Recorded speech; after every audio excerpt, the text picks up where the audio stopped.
فانفضوا لا تنفضون إلا بسلطان. O company of jinn and mankind, if you're able to pass beyond the regions of the heavens and the earth, then pass. You will not pass except by authority. What is this talking about now? Now everything that we've seen now, every other ayat now in Surah Al-Rahman now is all talking about more about the Day of Judgment, about the earth coming to an end, about we're being held to accountability. So Allah subhanahu wa ta'ala is saying that, oh, you company of jinn and men, if you're able to pass through the boundaries of the heavens and the earth, then go ahead and try it, but you will not do it without authority. Meaning what? That you cannot escape the judgment on that day. And this is talking about the evildoers. They're going to be trying to run away from this judgment. As mentioned in the Quran and in different ayat and different verses, where they'll ask Allah, send us back into the previous world, that we should do good now. Allah says, sorry, we won't send you back. And they're saying, please send us back, and they'll be trying to run off. But Allah, go ahead, try to run, you'll not be able to go anywhere. You're confined now on this day of judgment there. Right? You will not be able to penetrate these walls or these skies, if you will, to go back anywhere else. There's no escape on that. And that's similar to that ayah here that we have in Surah Al-Qiyamah, chapter number 75 in the Quran, where Allah subhanahu wa ta'ala says, يقول الإنسان يومئذ أين المفر كلا لا وزر إلى ربك يومئذ المستقر. Man will say on that day, where is the place of escape? Like, I don't want to face this judgment, right? I see Jahannam, I want to run, right? And Allah says, no, there's no escape today. There's no refuge. There's no place that you can hide and take refuge at. To your Lord, ila rabbik, to your Lord is a place of permanence, is a place of establishment, is a place of abiding. You're going to have to stand there and take your judgment. Right? And if you look here, this brings another little note that we kind of mentioned before. Allah also says, ila rabbika, to your Lord, meaning what? There's direction now. Allah must be one direction. So to your Lord, you will be sent back. So here, the way we understand it now, that you guys understand, is that doesn't mean that Allah is in one direction. So it's more understand that you will be going to your Lord. It doesn't mean Allah is to the east or to the west or up, down, left, right. That's not what's understood there. Okay. And then we have the last thing here, where Allah subhanahu wa ta'ala says, فَبِأَيِّ عَلَىٰ رَبِّكُمَا تُكَذِّبَانِ. Once again, there's no blessing here. If you're trying to escape, you will not be able to escape. What's the blessing of that? That's punishment, man. I want to leave. I want to get out of here. That's what the person is going to be saying. Which of the favors of your Lord are you going to deny? That's not a favor. Favor would be that if you let me leave and go back. Right? So here what? It's more of a rebuking of a threat. No, because you want to leave, why do you want to leave today for? Why are you trying to run away from the accountability? Why? Because you deny the favors of your Lord. Right? In this world. You didn't care to worship your Lord. You didn't care to try to pray. You didn't care to think about who created me, but you were busy collecting money and going with women and going to the nightclub and watching all the movies and music and partying on this world. And now you weren't thinking about that. But now you're, oh wow, it's pretty serious now. And look all these favors you had, you didn't care to think about that. Right? Now you're in trouble now. Now it's more of a threat now that's mentioned here. Next thing we have, Allah subhanahu wa ta'ala says in verse 35, يُرْسَلُ عَلَيْكُمَا شَوَاظٌ مِّن نَارٍ وَنُحَاسٌ فَلَا تَنْتَصِرُونَ. There will be sent upon you a flame of fire and smoke, and you will not be able to defend yourself. And this tone of the surah is getting really, really serious now. Right? Major difference now.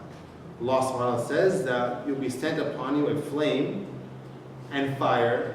And some people said that the word smoke here, nuhas in Arabic, means like molten brass, right? Molten metal will be poured on you, okay? Which is like, that's really harsh, right? It's burn your skin off, right? And you will not be able to defend yourself. وَلَا تَنْتَصِرُونَ. There's no nasir, there'll be no helper on that day, right? The meaning here is that if the wrongdoers try to escape and run away, which they're going to do. Allah says, like, go ahead, try to escape, try to run away on this day. You ever see a kid when the mom tells you, like, when they break something? Come over here right now. Come over here right now. What does the kid do? They run around, they run away in the room, right? Or they go run in the backyard or hide themselves and they lock the door. I remember those days, right? You know what I mean? Because you don't want to face it, because you're in trouble. Either you're going to get punished or some type of, like, pot spoon's going to be coming your way or some kind of something, right? So you don't want to face that. If kids and people do that, and people do that with police, and what do you think of police chases? Right? Why is he running away for? Because he knows he's in trouble. Maybe he wants to be on TV and stuff like this, right? People do all that kind of weird stuff now, right? That's the reason why he's driving all these freeways trying to get away. But the police are like, okay, we're not going to chase you. We don't have the helicopters keep following you, but we're tired. And once you stop, then we're going to come and we're going to arrest you. But you didn't get anywhere, right? So people do that with police. People do that with parents. So in Yawm al-Qiyamah, you're going to be seeing people. You're going to be there because you're a good Muslim, even though you're going to be scared of their judgment. And you're going to see people trying to run away from the punishment. Where are these guys going? Where are you guys running away from? Like, let's get the heck out of here, because what, the punishment's going to stop. I don't want to be, I knew what I did back in this world. I don't want to face it now. Allah like, guys, go ahead, try to run away, but you're not able to penetrate the skies and the earth. And then when they're going to say, I don't care what you have to say, we're going to run away because I'm scared. And Allah's going to say, what? Fire and molten brass will be thrown down on those individuals, and they'll come back now. Because what? Now they can't run away. Now they'll be pushed back, and they're already going to be punished already. Right? That's a very visual picture of what's happening on the Day of Judgment. That's a very scary picture. And hopefully we ask Allah subhanahu wa ta'ala, these are not us that's going to be there. If Allah protect us from this punishment of fire and flames and molten brass and that be thrown down on us, and will protect us from this. But this is what you're going to be seeing on this day. That day is going to be like so crazy, so mind-blowing of what's happening here. And you're going to be looking at these people, what's going on. You yourself are going to be scared. You ever seen when people run in a market? What do other people do? Even though they don't know if there's a robber or something, they run themselves. Because they don't, what's going on? I don't know, this is run, right? And this run away. So you, even though you're not scared of the judgment of Allah, you might just be doing it too, because everyone is just running, right? And when you're running, you don't want to make sure that black brass or that smoke or that fire is going to be coming down on you, right? So one thing is that Allah gives you this picture so you understand, you prepare yourself on that day. But anytime you do this kind of emergency procedures, like stop, drop, and roll, and you do that fake, fire drill at school, when it really happens, you forget all those procedures. You just run and you just I don't care, I want to get the heck out of here, the building's on fire. Even though we know about this, even that day, we're probably not going to remember this ayah. We're going to be too scared, right? So this is some serious notion here Allah subhanahu wa ta'ala talking about. Allah subhanahu wa ta'ala talking about the angels of punishment is the ones going to be driving down these people. They'll be throwing down the fire on them. Mujahid, there's a scholar named Mujahid. One thing, if you're studying Tafsir, you guys should know also some names of the early Tafsir scholars. Mujahid was a main student of Ibn Abbas. Ibn Abbas was the famous companion of the Prophet that was known as being the translator of the Quran. Not in terms of translating in different languages, but in terms of translating the meaning. Because he knew so much about the Quran because he spent a lot of time with the Prophet. So one of his main students was a person called Mujahid. And every time you open up Tafsir books, you're bound to come across his name, Mujahid. Right? So he mentioned that the fire that day will be green flame. The fire will be a green flame that will come from the sky. It's interesting because if you look at this scientifically now, a green flame comes when there's a lack of oxygen, and it's only because of carbon and hydrogen. That's where you get a green colored flame from.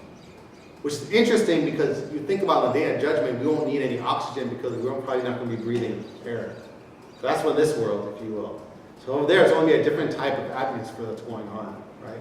And obviously, if you see a green flame, we're not used to green flames. We're also to red and oranges and so forth.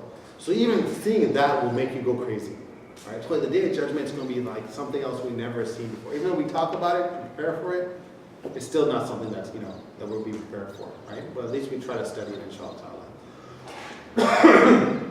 Allah subhanahu wa ta'ala says that there's no bounties in what was mentioned before. There's no favors in what was mentioned before. Once again, this is being that one thing is saying maybe there's a favor in terms of you being free from the punishment and not be able to face this. And that's a blessing if that's the case. Otherwise, it'll be seen that this is more of a threat and this is more a rebuking of the people on that day of judgment. Now, I didn't get to do the next couple of verses, at least put a slide. So what I'm going to do, I'm just going to open up the Quran on the website, and inshallah we'll take the next couple of ayat. I have the notes prepared, but I don't have the slide prepared, inshallah. So give me 1 second. Let me pull that up, inshallah. So we stopped there on verse number, what is that? 36. So let me get that up really quick, inshallah. I was supposed to get that before that. We'll get to verse next time. How are you liking Surah Rahman? It's a lot different than you thought it was going to be. Are you opening? Yeah, I am. That's what I was telling. I gave a lecture last night, and I was telling people like, yeah, people love Surah Rahman. I want to have a class I'm doing with individuals, and they're like, that Surah Rahman is a lot different than they thought. Probably. Exactly. So yeah, watch what you want. Alhamdulillah, it's good though. That's why you study Quran. It's just amazing. 36, right? Let me see if I can put it up here. I have to put this there. There we go. So Allah subhanahu wa ta'ala mentions here in verse number 36 that فَبِأَيِّ رَبِّكُمَا تُكَذِّبَانِ, which again, like I said, this is more talking about the blessings. Do not get a punishment, not to rebuke you. Right? The next verse that we have, Allah subhanahu wa ta'ala says, فَإِذَا انشَقَّتِ السَّمَاءُ فَكَانَتْ وَرَدَةً كَالدِّهَانِ. Allah subhanahu wa ta'ala says that when the sky is rent asunder and it becomes red like ointment. What is this talking about? What realm are we talking about right now, sir? Currently in the surah. The Day of Judgment, right? We're not talking about this world, right? We're kind of done with that. So this is talking about on that day, on the Day of Judgment. We all know when we resurrected, it's going to be chaos when we're resurrected. You're going to come out of that grave, and it's Allah subhanahu wa ta'ala mentioned that the sun and the moon will be smashed together. Okay? First of all, when you study right now, you see that the moon and the sun is actually thousands and millions of miles apart. So they're going to be coming together, right? And one thing, if the sun comes close to the earth, what does that mean? It's going to be very, very hot. Okay? And that's why we have a hadith about the 7 people are under the shade of Allah subhanahu wa ta'ala yawm al-qiyamah. Right? You guys, we were talking about that. Because it said the sun, we saw it, people will be drowning in their own sweat. Unless of those who have the shade of Allah. And what those people who have the shade of Allah? Those guys, remember you said the hadith before. Those who are dedicated to the masjid, those who spend their youth in the worship of Allah subhanahu wa ta'ala, those who were trying to be seduced by a woman and did not go to her, right? And that's the one thing that's mentioned. A just ruler, a couple of things that are different categories that I mentioned here. The one thing Allah subhanahu wa ta'ala mentioned is that the sky will be ripped apart. Remember I told you there's 7 skies. So one thing we're seeing, we're only seeing the bottom layer. So that bottom layer is going to be ripped out, if you will. And it's going to be looking like looking red in color, right? Why is it looking red in color? Some of the scholars mentioned is because of the reflection of Jahannam on the sky itself. Because the sky is being ripped and we're getting into the hereafter now, where Jahannam and Jannah is present, right? But Jahannam, because of its ferocious fire, that it will make the sky kind of a reddish color. But you ever seen a red sky before? We've probably never seen a red sky before in our life. Sometimes when you have a really bad smoggy day or a fire in the sky, you get like more brown and black and so forth. But just seeing a red sky will make you want to run. Right? These are the depiction of what's going to happen on the Yawm al-Qiyamah. Right? Allah subhanahu wa ta'ala mentions here. Right? So it mentions that the sky will dissolve and become in multiple colors and be mixed with all these kind of different colors. It will look like a reddish color, if you will. Allah subhanahu wa ta'ala uses the word qad-dihan. And dahan in Arabic means like oil or ointment that they would use, right? And they call it, why they use the word ointment, because of the sky will be a mixture. When you put oils together, you know, have kind of like a mixture, if you will. They don't really mix into each other. They're all different types of color that goes on. So Allah subhanahu wa ta'ala says it's going to be red like this, and the ointment kind of like smeared out into the sky. So Allah wants to give you a very depictive picture, detailed picture of what's going to happen here.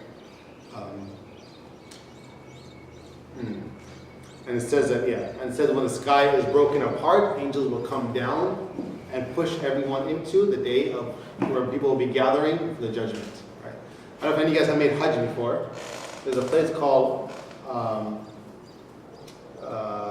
Ma'ashur al-Sharif, that place that we go to Muzdalifah and pick up the stones. I don't know if you guys have ever been to pick up the stones in Muzdalifah. That this is a place that they said that this is where, Allahu A'lam, some different narrations, where people will be gathered in this area, the Yawm al-Qiyamah.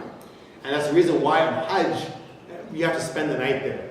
And there's no tents there, everyone sleeps on the ground. That's why you have to bring like a little a sleeping bag. And so when you go there, you see all these people just lying down on the ground. People also doing all type of weird stuff. But anyhow, you see all these people doing all type of stuff. They're all gathered. And this is supposed to remind you of how the Day of Judgment is going to be. People walking everywhere, people trying to use the bathroom lines, people trying to make wudu, people are praying over here, the buses, and so it's like chaos. And that's what shows you a reminder that Al-Yawm al-Qiyamah will be. And of course, everyone's in what white garments is one thing, right? And even we know when we're resurrected, we won't even have clothes, right? It'll be like, because that's not going to be important that day. So everyone's going to be running for their life, right? And what's going to go on. Then Allah subhanahu wa ta'ala mentioned in verse number 38 there, once again, this can be understood as being more of a threat and a rebuke. And then Allah subhanahu wa ta'ala mentioned in verse 39, you have it, right in the bottom, Allah subhanahu wa ta'ala mentions, وَيَوْمَئِذٍ لَا يُسْأَلُ عَنْ ذَنْبِهِ إِنسٌ وَلَا جَانٌ. Very interesting verse here. Allah subhanahu wa ta'ala says, on that day, none will be asked about his sins among the men and jinn. What's interesting about this verse? What do you think about what's interesting about this verse? What questions come up here? Supposed to be accountability. You're supposed to be asked about your sins. Right? That's the whole thing. But this person comes up, why did you do this? Why did you do this? Did you do this? You say that to this person. People come and they argue with each other. But then you have this ayah here that Allah says that on that day, none will be asked about his amongst his sins, amongst the jinn and mankind. So what is this talking about here? Right? When we know that we will be asked. Right? There's another verse that sort of more salat, where Allah subhanahu wa ta'ala says, فَوَبِرَبِّكَ لَنَسْأَلَنَّهُمْ أَجْمَعِينَ أَمَّا كَانُوا يَعْمَلُونَ. Allah subhanahu wa ta'ala says, by your Lord, we will surely ask them, right, on what they used to do. So how do we understand this in the different ayats that are mentioned there? And we go to surah, another surah Qiyamah, هَذَا يَوْمَ لَا يَنْطِقُونَ, that's surah Qiyamah, sorry. وَلَا يُؤْذَنُ لَهُمْ فَيَأْتَذِرُونَ. This is the day they will not speak, nor will it be permitted for them to make an excuse. Right? So you have these kind of conflicting verses now. Right? How do we understand it? The way we understand it is that there will be different situations on Yawm al-Qiyamah. In terms of different accountabilities that will happen to different type of people. Right? And there will be some dealings with the wrongdoers. They will be asked to establish the wrong, to admit the wrong. And some others will be, their mouth will be locked up and their body parts will talk. Right? So they will not be asked, but their body parts will witness. Right? Allah subhanahu mentions this in Surah Yasin, that their feet will give testification, and their hands will give testification of what they did. So this day that they will not talk, but others will witness against them. In Surah Qaf, Allah subhanahu wa ta'ala talks about everyone will have a qarina. Qarina, how do you translate that? Will have a person, a partner that will come to them, and they'll be pushing them to the day of judgment, and they will be given account to them. That yes, he did this and he did that and witness against you. That will witness all that you did in this world. Right? So there will be some cases, yes, Allah will ask you to admit certain things, and there will be quarrels between people that did wrong with each other. And there will be other instances where Allah will lock up people's mouth and they will not be able to talk and their body parts will witness instead. So this is talking about this is what different situations that will happen on Yawm al-Qiyamah. That yes, some people will not be asked about the wrongdoings, but other people will be witnessing against them, if you will. Right? Because of either the wrong that they did and so forth. Right? So that's how we understand that. Right? And then Allah subhanahu wa ta'ala says, فَبِأَيِّ رَبِّكُمَا تُكَذِّبَانِ.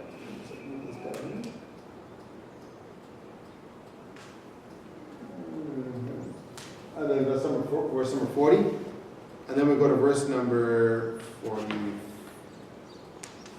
Actually, no, we're going to stop there, inshallah. Verse number 40, inshallah, for today. We have 15 more minutes, we'll stop there. So there's a couple things here, inshallah. And the next thing we're going to see, alhamdulillah, the surah is going to be a little more happier. We're going to start talking about the description of Jannah. And all that's what's in Jannah, what we'll have, and so forth. Allah subhanahu gets very depictive or very detailed of actually the reward in Al-Jannah. All we're going to have in terms of fruits and mansions and spouses and different things like that. We'll get into those type of rewards and how that's going to be. And also the main question a lot of people have is that how many levels are there in Jannah? Right? How many different parts are there in Jannah? So it's kind of confusing understanding what that is. And Allah subhanahu wa ta'ala kind of will answer that a little bit. Allude to that in the next couple of verses, inshallah ta'ala, when we get to that. So we'll stop here and see if you guys, for the last 13 minutes we have, or 12 minutes, if you guys have any questions or comments on some of these ayats in terms of what's being, what we went over, and how to understand it and so forth. Anything like that, inshallah. Anyone? Any comments? Safi. Birthday boy. So the next part will be the Jannah. A lot of it's talking about Al-Jannah, yeah. Talking about which Last time I asked about the earth being flat, yeah. the fear of flat, and You know, I looked it up, I read one or two articles like that, but I didn't get to put my information there. So there's ayat in the Quran where Allah SWT says He has spread out the earth. So a lot of people took that to mean the earth is flat. Right? And so a lot of that was a common understanding. Allah said that He rolls out the earth, He spreads it out. Meaning that obviously the spread means that usually something that's not round. Right? And so, but there's other meaning that Allah subhanahu wa ta'ala means that it's round, and those are the verses I didn't get to. So there's another question also from last week, I don't remember. yeah, I forgot it. I don't know if it was your question, I think it was someone else's. I forgot too when I was going over this week. I think it was about orbit. I forgot the exact question. Orbits? Okay. But let me get back to your question, inshallah. I did try to. The other question was like, is there an evidence? Now, for hundreds of years, scientists have been debating was the Earth wandering around sun or the sun was wandering. Yeah. Is there any evidence In that Quran, yeah, those are the two, yeah. Inshallah, I didn't get a chance to look at it. Me too, inshallah. So next week I'll put that here as a question. My apologies, I didn't get to go over it. But then one thing is like, isn't it that Allah understanding Quran for those people that the level of education and level of technology at that time, the Quran was for mostly for those people. Exactly, and but there's even people today. You look it up online. I was trying to do a little bit of research over the question. Is that there's still people today that think that Earth is flat. Yeah, they call it the Flat Earth Society and so forth. They actually still think it's flat. But then I like when you said that the Quran is thought-provoking, but even though it was presented 1500 years ago, there are meanings that as we get more knowledge and more technology, we look into it and exactly. That's why it's a living miracle. You can still like dig into it, which is really cool. You can still run, right? And a lot of it's been done. A lot of Tafsir is already out there. Right? We have tons and tons of Tafsir books. It's big, but there's still stuff that could be done. Obviously, people who have proper knowledge of this should be doing it, not anybody. So, but yeah, definitely. That's something that's amazing to look for. So, alhamdulillah. Anything else before we wrap up? Any questions that you might have? Hope you guys are enjoying it. Is everyone, I don't know if you guys went to your first Tafsir classes, but she's a lot different. This is not everyone gets to taste Quran like this. And it's a lot different when you read it this way. And that's how it's supposed to be. An unrelated question. Go ahead. At the beginning of Juz number 12 or 13, Allah takes care of everybody. But then some people argue that people are dying in Africa and other countries from hunger and from lack of food and water. How do you put into that? Right, so Allah subhanahu wa ta'ala takes care of it, but then, like you said, there's some people who are lacking sustenance, basic sustenance.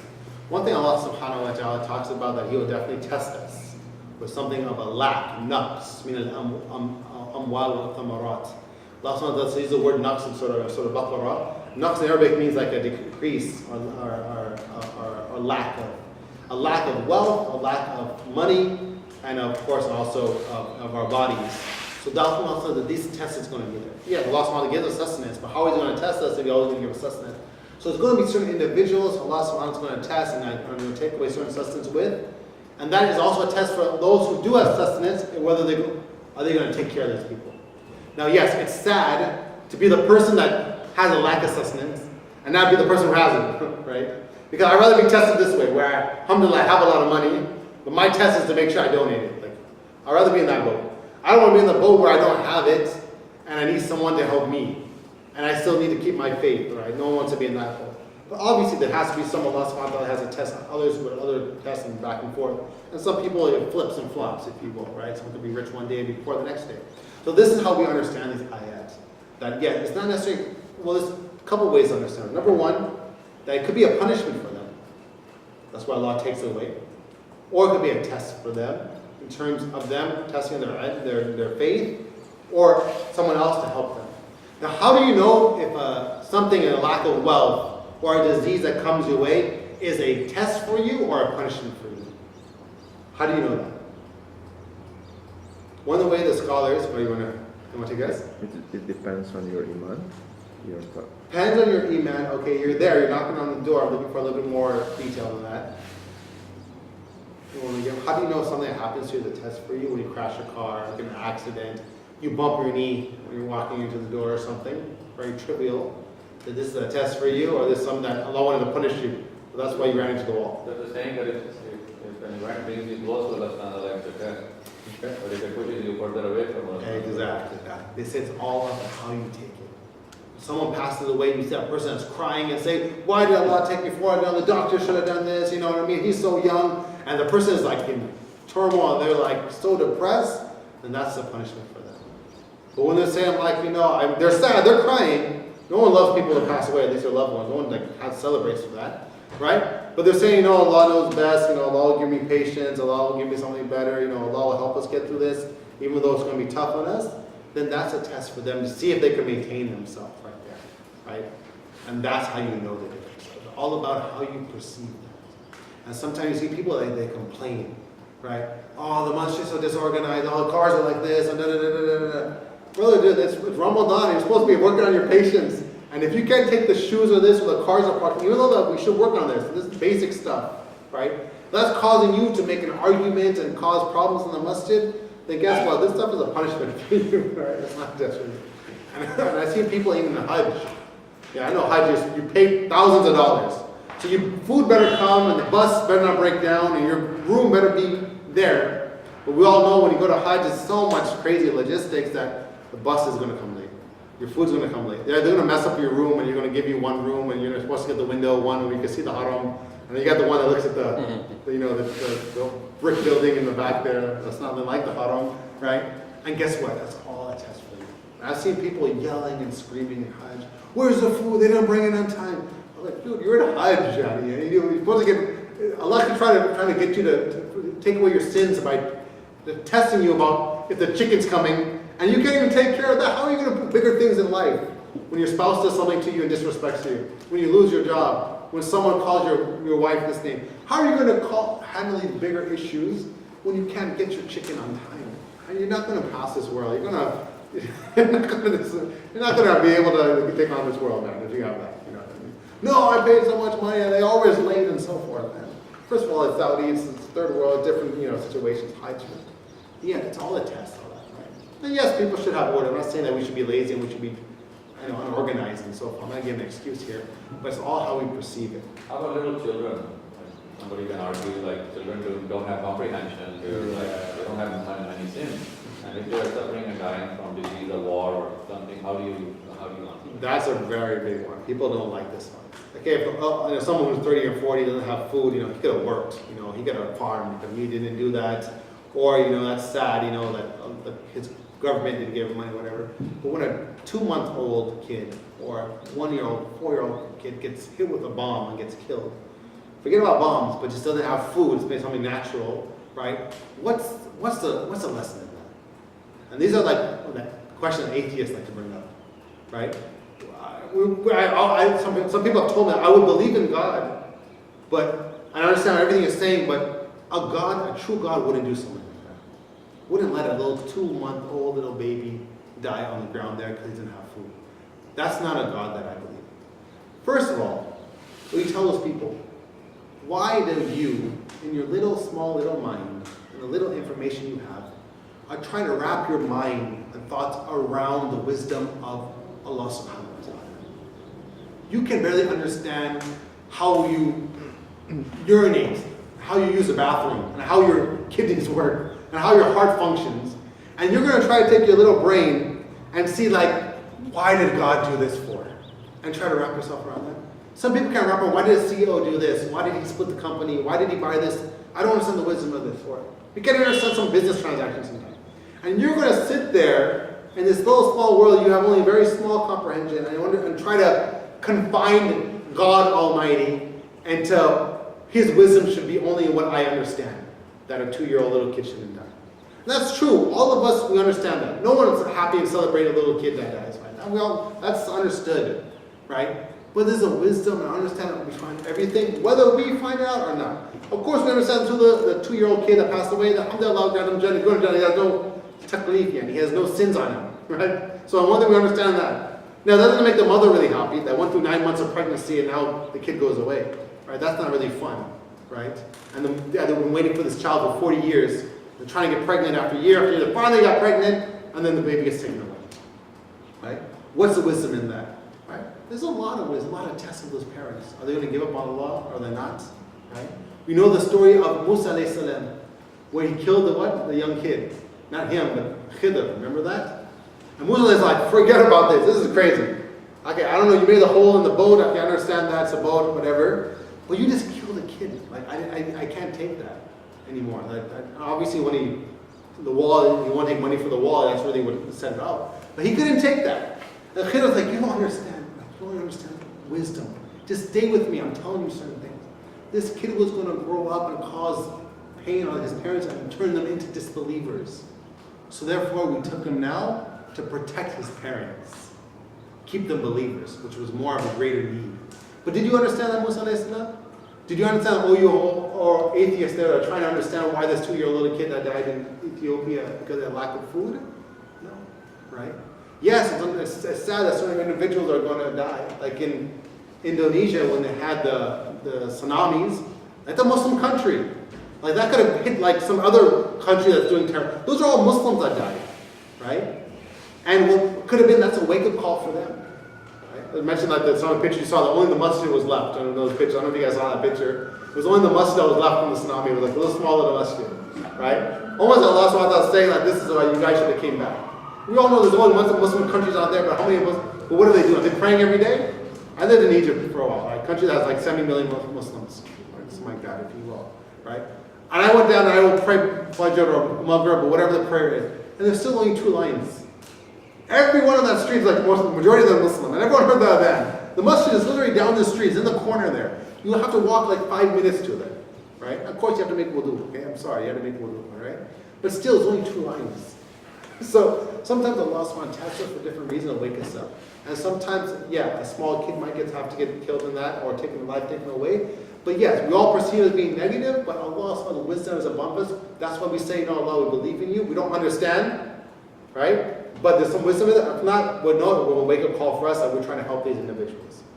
And that's our thing. That's our suffering. We should have been donating to them, or we should have helped them, or whatever it may be, right? And sometimes when elder people die, like a 30-year-old man, a 50-year-old man that passed away, that governor or that president of the country might not feel anything. But when it takes that little kid that died, maybe he might wake up his heart. Maybe he might wake up his heart, right? And so Allah, Yawm al-Qiyamah say, you know what? Your elders died, you didn't feel anything. Okay, no, okay.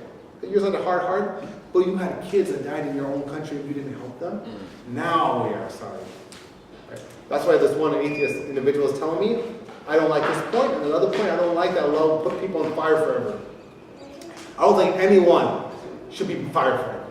And there's a verse in the Quran where Allah subhanahu wa ta'ala says that He will burn your skin and then He will replace your skin over again and will be burnt again. We all know the skin is like the most sensitive part. You get a paper cut, you're like, oh my God, right? I don't know if you guys have ever been cut really deep before. I've been cut really deep on my hand before, and I didn't know I was cut. It was so deep in the flesh. I was like, oh, I'm bleeding. And I didn't feel any pain. It was so deep in there. But if you give me a little scrape like this, I'm like, right? So Allah subhanahu wa ta'ala says that the skin, the julud, that He will replace them. And He said, no, I don't like this verse in the Quran. He actually studied the Quran. He said, I don't like this. And I tell him, like, who are you to know which punishment is less than other punishment? One day I was given a class, when I was watching this thing on, that there's an individual, and unfortunately it's in India, well, from India, I'm sorry, but anyhow, this doesn't represent all Indian people, but this individual, what they do, they will kidnap young girls, and they put them into sex trafficking and working and so forth, and then what happens when they get too older and nobody wants them and they are not used for them anymore, are they going to send them back to the village? No, why? What happens if they send them back to the village? They're going to tell everybody, hey, there's a guy in that jungle over there, he kidnaps kids, go find him. So what do you think this guy does? There was an interview with him. He said, we kill the girls out. He said, we have killed almost about 400 girls before. He said this with a straight face. The interviewer, he couldn't carry on with the interview. He got up, he left. He's like, I can't, I feel like I'm going to punch this guy. I feel like I'm going to kill him. Like, I have to leave. I can't finish the interview. Like, just tell him to leave. I don't want to ask any more questions. I can't help him. Now you tell me, how much punishment should that guy get? 3 years in jail? 4 years in jail? 5 years? 60 years in jail? Right? Sitting there with food every day and cable TV? Sometimes in jail, it's almost, you get all these different provisions. People on the street don't get TV. Access to library, access to computers and internet, at least in the jail they get that. Well, how much do you think, right? The atheist guy, how much years do you think he should get in jail? Forget about 400 girls, for just 2 girls he killed. Forget about 2 girls, for 10 girls he'll kill. How much years in Jahannam should he be? 1 year per person? Is that that's the equation? 400 girls, okay, 400 years in Jahannam? You don't know. How much depression did I call that mother that couldn't find her daughter? Now she's in depression now. She's so sad. She's getting into a mental problem. She left her religion because she just couldn't take my daughter when they take her. How much are you going to put that? Forget about the daughter got killed. How much of this, stress to put on the family? What price are you going to put on that? You don't know. That's why only Allah subhanahu wa ta'ala knows all these things. Why are you even guessing for? You can't comprehend that. So when Allah says He's going to burn the skin off of people and put it back, then guess what? Those people must deserve it. Because Allah is only just. That's a rule. You tell atheist president, that is a rule. Allah is only, He says that. I don't oppress them, they only they only oppress their own selves. Right? From what they did. So those whose skins are burned off and replaced and burned off, guess what? They must have did something really nasty in this world. Like the whole home mortgage thing that happened in 2008, where people lost their house, they lost their money, they're sleeping on the street. And these guys in the big banks are like, oh, the government bailed us out. And they still have their limousines and everything else. How about that family of 4 there or 5 that are on the street now? What are you going to say about them? That you caused this and you gave them that loan that you knew it was going to work for them. Oh, no. In this world, they're nothing. They're not in jail. They are. So what do you think that punishment will be for those individuals? Now they can't take care of their kids. The kids don't go to school now. They have to work now. Their education's gone now. They're psychological. There are only arguments in the house because there's no food there. What price are you going to put on that? So that's when we see these type of things, so we have to only Allah subhanahu wa ta'ala knows those things. We could try to comprehend that, but that's it. So if that 2-year-old girl goes away, then that's sad. But there's some wisdom in it. We might not understand, but guess what? We're going to work hard to make sure that doesn't happen again. If it does, shame on us. Not shame on Allah. Shame on us. Right? Allah says in the Quran, He's not asked, but they are asked. We don't question Allah, but we are questioned. Why did you let that little 2-girl pass away for? That is it. We don't ask Allah, oh Allah, why did you let the 3-year-old girl pass away for? What? It's like a kid do that to their parents, Why don't you wash the dishes? No, I told you to wash. You don't ask me if I need to wash the dishes, right? The mom will tell the kids that, right? So imagine that. Parents have that relationship. How about Allah subhanahu wa ta'ala? Honestly, I think I answered that question in a very, very big tangent, but inshallah we solved that issue now. Yeah, just one, since you mentioned about that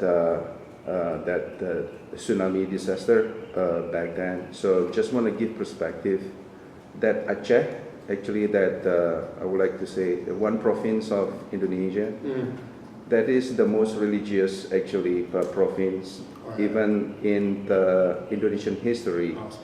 Actually, that is something like what we call it, kind of like the front house of country when the Muslim or the Islams came to Indonesia. The first time. But back in the 70s, those area actually had bitter civil war. And in fact, actually, Aceh was the first province actually really support the Indonesians. The Indonesia was formed back in the 1945. I just want to give a little bit perspective. Yeah. But back in the 70s, for whatever reasons, there is factions trying to be independence. So the province, let's say Indonesia is big, 250 million. Those provinces maybe about 2 million populations. During that tsunami, for whatever 25 years civil war, it was bitter, it was brutal. It's really, really brutal. So, but since kind of like civil war, people did not know that. And just to underline, so when the tsunami happened, is a few 100,000 people actually gone. It is a huge thing, but probably the people that really they learned from it, and now the most peaceful, and then become the country, probably the only province that follows Sharia right now in Indonesia. So and then a lot of patience, there's a lot of compassion from other provinces that can help them. So there's something like a brotherhood and stuff like that. They thought that, hey, Indonesians is kind of like really want to kick them out or something like that. So yeah, anyway, just kind of like something chilling to, but it was that a few 100,000 is gone, simply gone. Right. See, these stuff, you have to study, and you might come up to the wisdom. Yes. You might say, like, no, they needed it. Right. Some people need a slap on the head. Right. Some people need a slap upside their head to wake them up, Right. And so that could be it. The same thing with a young girl that passed away, a married 2-year-old girl that passed away. Maybe Allah took that life because there was a family and those two families that were fighting. But because this one family lost their 2-year-old girl, the other family said, you know what, we should go visit them. Even though we've been arguing and we're brothers and sisters, we're from the same mother and same father. But no, they're going through a tough time. Maybe we should knock on their door and send some flowers or do something. And maybe to bring back families together. Yeah. But you didn't know that. Yes. Because you don't know what's going on in that house. Yes. There's so many things, so many things. Sometimes when a family member passes away, then the families, even though they've been fighting for so long, never talking to each other for 10 years, now they come back and say, you know what, yeah, mom passed away, but maybe we should talk. I know a lot of stories like this. Never talked, and they show up on the janazah day, and they finally shake hands for the first time in years. But it took their mother to pass away first, right? Or their relative, right? Oh, why did their mom pass away? She was such a good lady. She was so young. Why did you have to get cancer for? Of course, yeah, all right. Yeah, but you might not understand the wisdom behind it, right? So that's what I'm saying. We're just trying to think about al-ghaib. We're trying to think about the unseen stuff, but that's why you have to have iman in Allah subhanahu wa ta'ala, right? And understand that. Jazakallah will bring that point up there. That's good. I heard something like this, but I didn't know 100%. That's why I kept my And again, I just want to give. No, it's okay. She was stop you for No. Yeah. Alhamdulillah. Sorry. Good. طيب إن شاء الله تعالى. If anything else, we went over a little bit of time. I ask Allah subhanahu ya Rabbil Alameen, ya Rahman ya Rahim, to forgive us for our wrongdoings, ya Rabbil Alameen. We thank you for all the bounties and ni'mah that you have placed upon us, ya Kareem, ya Rabbil Alameen. Help us be grateful to you for what you blessed us with. Help us not be oblivion to all that you have blessed us with, ya Kareem, ya Rabbil Alameen. Save us from the punishment of Yawm al-Qiyamah, from the resurrection and the gathering on that day, ya Kareem, ya Rabbil Alameen. سبحان ربك رب العزة عما يصفون وسلام على المرسلين والحمد لله رب العالمين والصلاة والسلام على رسول الله وعلى آله وصحبه أجمعين. جزاك الله خيرا. إن شاء الله تعالى